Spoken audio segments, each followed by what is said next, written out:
Jadi yang paling penting bagi saya adalah percaya pada ahli juga masing-masing.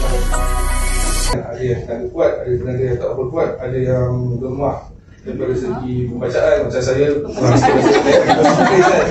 jadi kat situlah yang kami cari siapa yang boleh.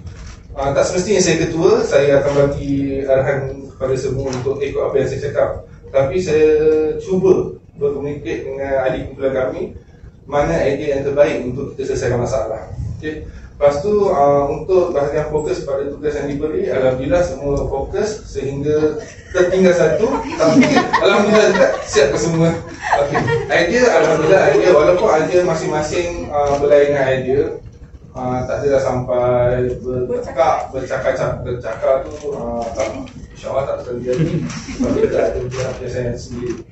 Jadi yang paling penting bagi saya adalah percaya pada ahli juga masing-masing.